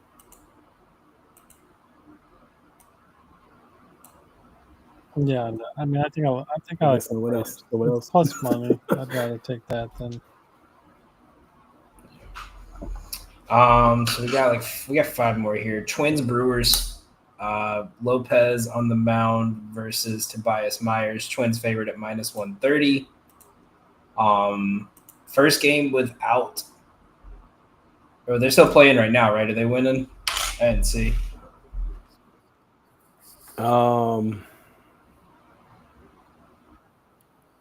Funny enough, man, walking around, going to some of these bars down in Minneapolis, man, I was surprised for the lack of twin stuff that I saw hanging out. Maybe I went to the wrong spots. Twins but won 3-0. I don't know, man. Yeah, ruined my Nerfy. They waited till they scored all those runs in the first 2 innings and then didn't do shit. Fuck you, Ty France. I think this is a stay away from me. I'm still iffy on Lopez. I think the only reason I really want to take it is for a team that has now won 3, 4, 5, 6, 7, 8, 9, 10, 11. It's gotta be more than 11, right? 6, 9. No, they've won 11 in a row and they're only -130. Feels off to me. Yeah, So that's why I don't. This game. That's this what is I'm the game thinking. they're Like gonna lose, right? I typically, if a team wins 10 in a row, I don't bet them until they lose. Because if the lines aren't juiced, it means something's up. So, I think we can skip past Rockies Diamondbacks, right? The lines have opened at -350. Jeez. Zach Gallen versus Herman Marquez. Yeah. Ketel Marte 265 with a home run and 34 plate appearances against them. So maybe that's something there, but I think that's I don't think anyone's betting that unless you're sick. And then I have a slight cold. Let me think I think we're all degenerates enough that we might end up betting that. Padres Mariners. We got Pavetta versus Emerson Hancock. All right, Pavetta's got to have that. He lost last game, right? He got Yeah, rocked, gave up 6 runs to Colorado. Yeah, so this has to be that game where it's like I'm all right. So or are we about to? Is it or this is the start of like the fall off of? I was gonna Pavetta say for the this season. might be another bad matchup for him. Cal Raleigh 4 for 10 with 3 home runs. Jorge Polanco 4 for 10 with 2 home runs. Rowdy Tellez 3 for 8 with a home run. Rosa Reyna hitting .391 in 23 at bats with 2 home runs and a 1244 OPS. I mean, if it's I just don't. at 5.5, I'll probably take the over just because he's hit at least 5 in 1, 2, 3, 4, 6 straight games, and 4 out of those 6 he's gone over. So How does Ballpark Pal like the team? Who has he struck out On the that most? team? Yeah.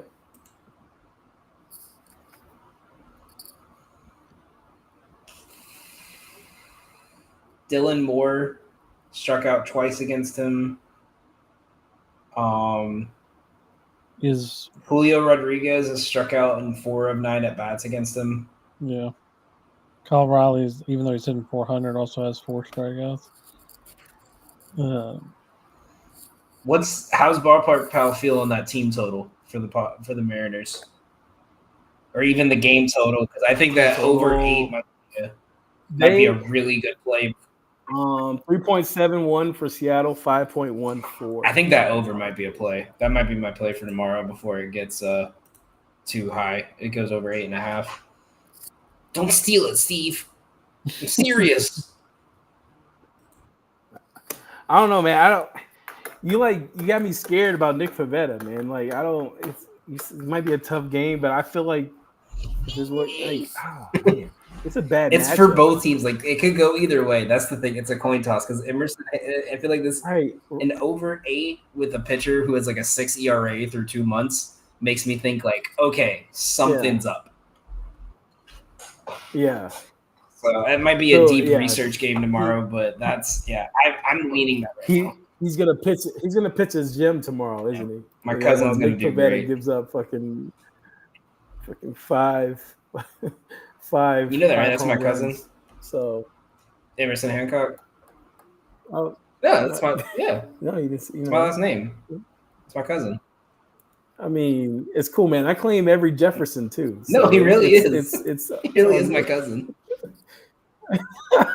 I was just ashamed of him because he had like a 20 ERA. I'm not going to brag about that.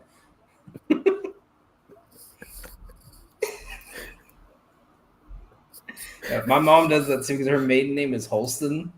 And so she used to try to tell people, like actually tell people like Marcus Colston was our cousin. And I was like, well, Mom, no one in our family is 6 foot tall. And he's also black and from Long Island.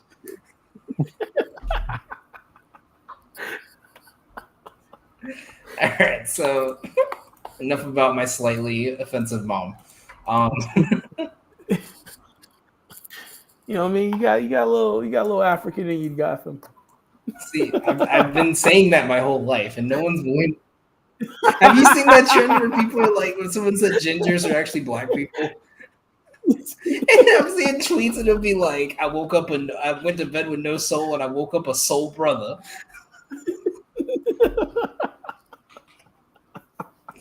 Oh God! All right, let's get through these games here. Athletics and San Francisco.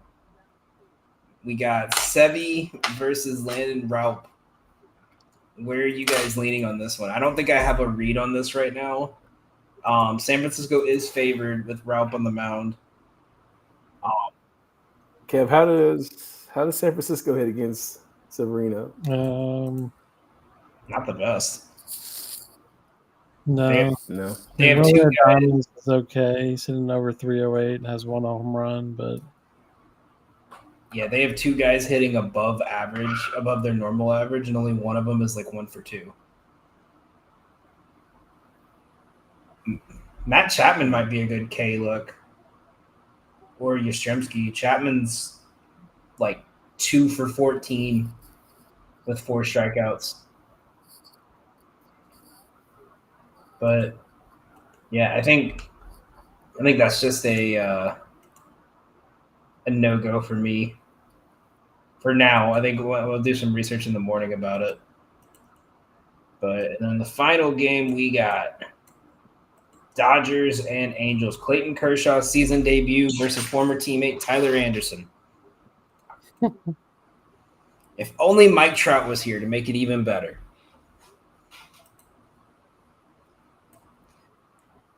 That hurts. It's okay, Mike. You'll be back. I mean, goddamn, Shohei Ohtani. 5 for 7. Yeah, only 7 at bats, but 3 of them are triples and 1 of them's a home run. So, I don't know. Shohei might be Dodgers, shook. I mean, you saw that strikeout last night. He looked pissed. And he got struck out by the fucking catcher.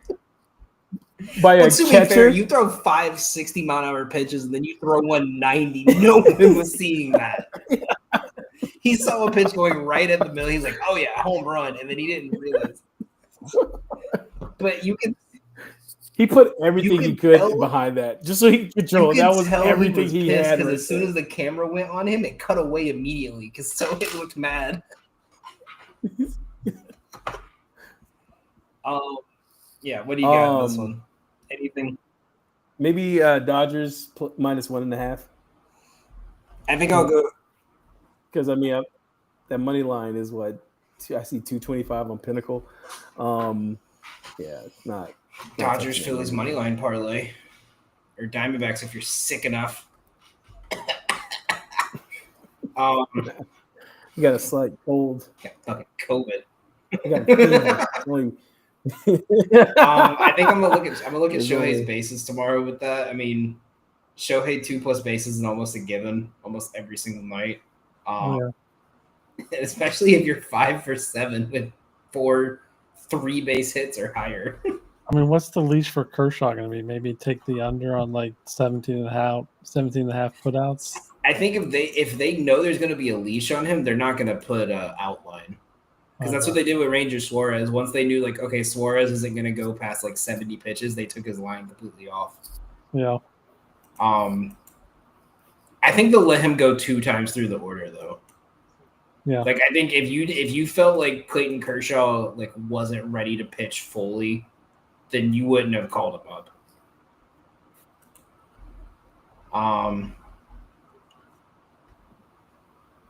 But yeah, I think that is it for the games. Do you guys have anything WNBA for tomorrow? Nah, I don't watch it enough to. I haven't done my deep dive yet, but initial looks. Say I went 1-1 today. Las Vegas Aces are visiting the Liberty. Vegas is 5.5 point underdogs. I think the Liberty now have Natasha Sky on their team. Shout out Natasha, good friend of mine. Is her last name also Jefferson? It's just her fake surname. No. She's actually a friend. I don't claim her for my family. It's okay. But I really want to take the Aces for some reason. But that's the only game right now I'm looking at. I mean, we have the Chicago Sky versus the Indiana Fever. So, we're going to talk up the Angel Reese versus Caitlin Clark. Fever favored by 6.5. Is this going to be Caitlin Clark's MVP? If not, they're going to make it. Ah, man, she's good enough for the hype. But I think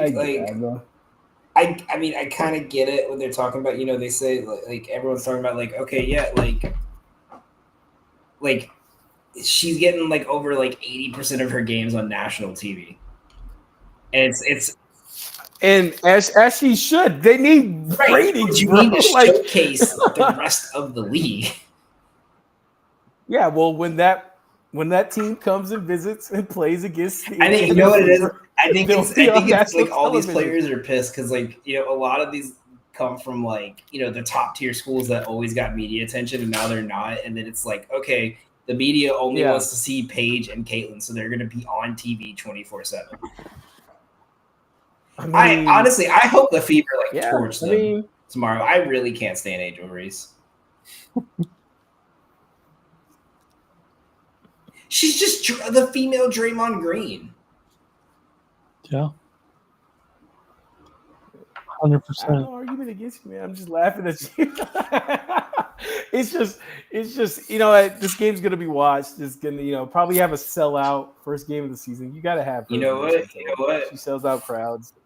And great, and like it's cool. If there's other women who will step up and then get the attention, ESPN needs to do their job and talk about it. So it's. I get where people are going to be sick of her. Like, I hope they just don't LeBron James, Caitlin Clark, and just like anytime she blinks, kind of funny. She's on ESPN and they're talking about it. Like, let the girl ball, cool. At least getting more attention. Yes, Paige and her are going to be they're turning them into the faces of the WNBA, and you know what? That's fine. We all consider their talent high enough, and I guess there's women that came before them and. The Aces have one of the best WNBA players in the league on their team. Yeah, right. So, there's just some give and take, but it's people who don't even watch. Like Kev can watch the WNBA game and he watches basketball enough where it's not somebody's good, they're good. Then you have the casuals who don't watch basketball, understand it, and they're just hype about Caitlin Clark, and those are the ones that are the worst. Like WNBA fans, in my opinion, they're the ones who make the hype worse because it's I got two plays I really like. I think one I'm taking, one I'm waiting till I can get my the projection model I use out. I like Seattle to win. I might take -3, but I think I'm just gonna go ahead and take win straight up. To start the year -155. I think Phoenix had so many changes that there's gonna be some kind of weight, feeling out process. Because they didn't really play everyone in their preseason games. So I think they're going to have a bit of a kind of like the Phoenix Suns of just the fucking how are we going to actually work together? I think they'll be fine 5-6 games in, but I think it's going to be a struggle to start. And then I'm also going to take Jewel Lloyd over 1.5 threes. And pair it with Sabrina Ionescu over 1.5 threes to get it closer to plus money. Jewel Lloyd is there to fill that Kelsey Plum void. She's going to be just a shooter. 155 is such a juice line though, so I wanted to add something with it. Currently 1-1 on the WNBA season if the fucking Dream did not absolutely choke that game.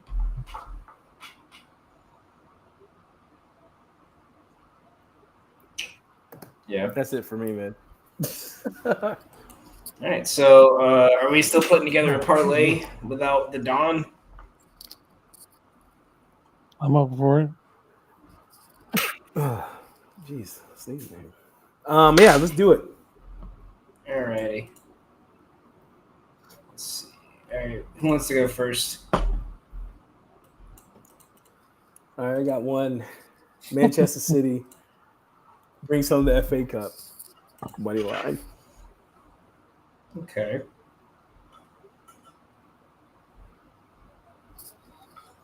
I'll go Tampa. No, I don't know if I want to take Tampa.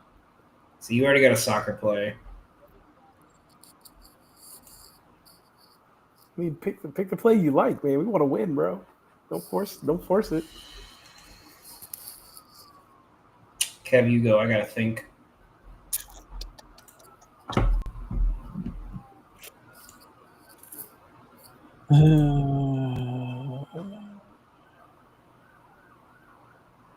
Yeah.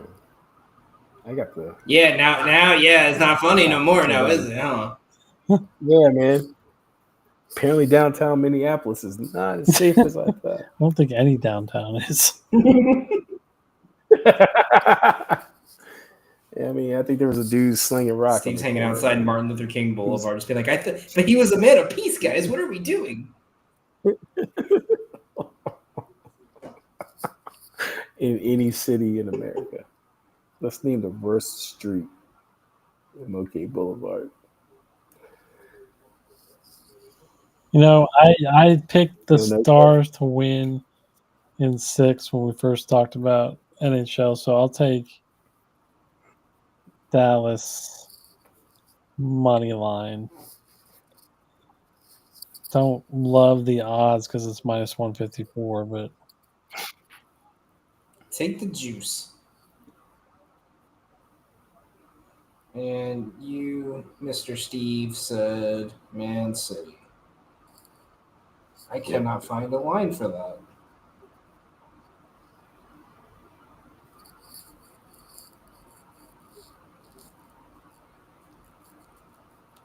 I don't know. Where do you have a line for it? Because I don't.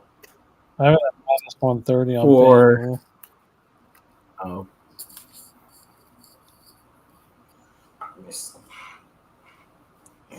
And then I'm gonna go on my hunch. I'm gonna go Padres Mariners over 8.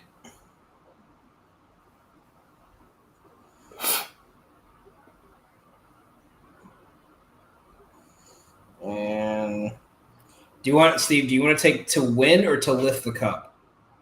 Because if you take to win, they gotta win it in regulation. Lift the cup is minus 230. So it puts us at plus 347. You good with that? Putting $40 on it. Kidding. oh, you mean $100? I got it. Bold of you to assume I have $100 in my FanDuel account right now.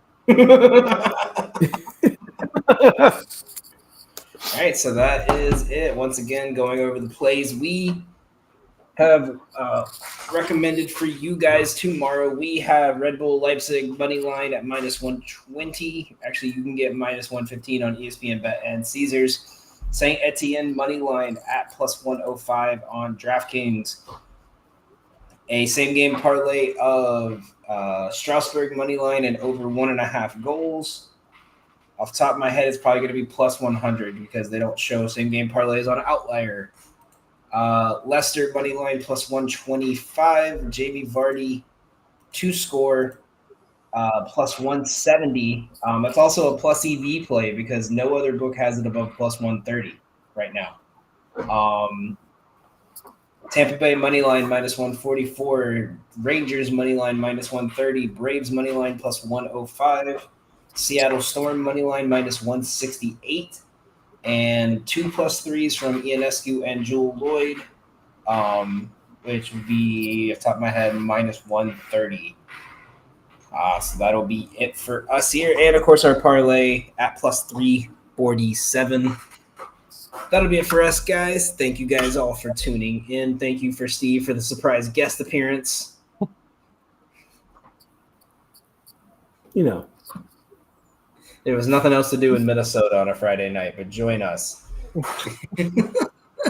Yeah.